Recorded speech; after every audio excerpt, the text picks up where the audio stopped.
Hello friends, नमस्ते, आदाब, सत श्री अकाल, जय जिनेंद्र, जय भीम। मैं हूँ आपकी प्रेरणा, आपका अक्स, आपका स्वागत करती हूँ, इस्तकबाल करती हूँ अपने इस यूट्यूब चैनल में जिसका नाम है इनसाइट्स एंड आउटसाइड्स, यानी कि अंतर्दृष्टि एवं बाह्य दृष्टि।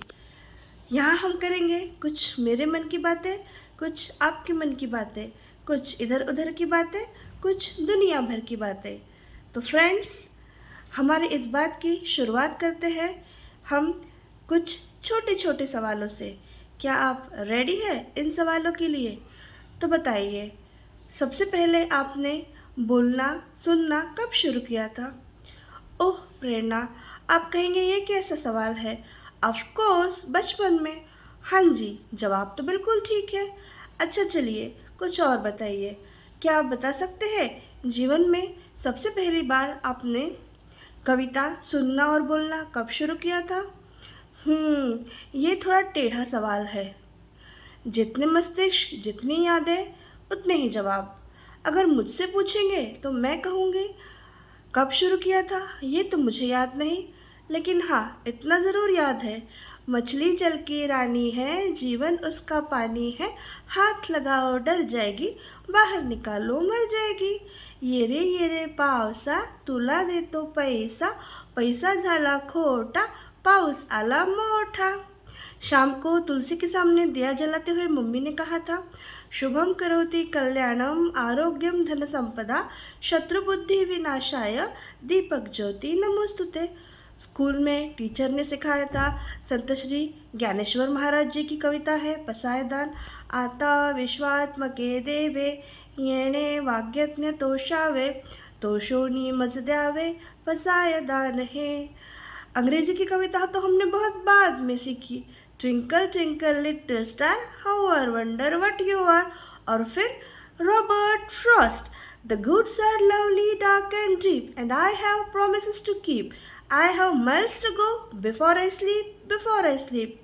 7वीं कक्षा में हमारी एक मैडम हुआ करती थी जिनका नाम भी कविता था और वो खुद भी कविता ही गुनगुनाती रहती थी। कहती थी, हम पंछी उन्मुक्त गगन के, हम पंछी उन्मुक्त गगन के, पिंजर बंद न रह पाएंगे, कनक तीलियों से टकरा कर पुलकित पंख टूट जाएंगे।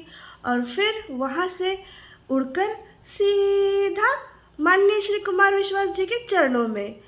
कोई दीवाना कहता है, कोई पागल समझता है, मगर धरती की बेचैनी को बस बादल समझता है। इससे पहले कि आप भी मुझे पागल समझे, यहाँ मैं थोड़ा रुकती हूँ। मित्रों, मेरे साथ साथ आपकी भी बहुत सारी पुरानी यादें ताज़ा हो गई ना। लेकिन आप कहेंगे कि कविता पहली बार क्यों सुनी, कब सुनी, ये सवाल आज ही क्यों?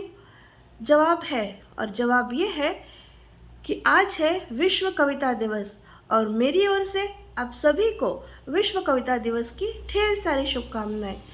यह दिन संयुक्त राष्ट्र संघ के यूनेस्को नामक संगठन द्वारा 21 मार्च 1999 को काव्यात्मक अभिव्यक्ति के माध्यम से भाषाई विविधता का समर्थन करने के लिए और लुप्त हो रही भाषाओं को सुनने का अवसर बढ़ाने के उद्देश्य से घोषित किया गया था। पिछले 26 वर्षों से यह परंपरा अविरत चल रही है।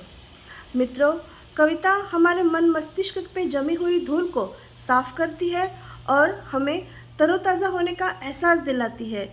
कविता करने और लिखने के लिए तो भाषा का ज्ञान होना और साहित्य में रुचि होना आवश्यक अनिवार्यता हो सकती है, किंतु कविता सुनने और समझने के लिए ऐसी कोई बाध्यता नहीं है।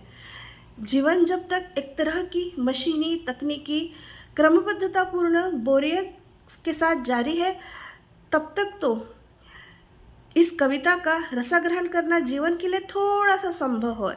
लेकिन जैसे ही यह बोरियत मीठी लगने लगती है, क्रमबद्धता लयबद्ध हो जाती है, वैसे ही जीवन एक कविता है। क्या आपका भी ऐसा कोई पल बीता है जिसकी धड़कनों में दर्द मगर होठों पर प्रेम की सरिता है? यदि है तो कमेंट बॉक्स में लिखकर मुझे ज़रूर बताएं। और अगर मेरे दिल की बात आपके दिल तक पहुंच रही है तो इस वीडियो को लाइक, शेयर और सब्सक्राइब करें। मित्रों, अंत में कुछ पंक्तियां मेरी और आपकी कविता के लिए। इश्क का एक लम्हा काफ़ी है, इश्क का एक लम्हा काफ़ी है, सदियों की बेरुखी दूर हो जाएगी।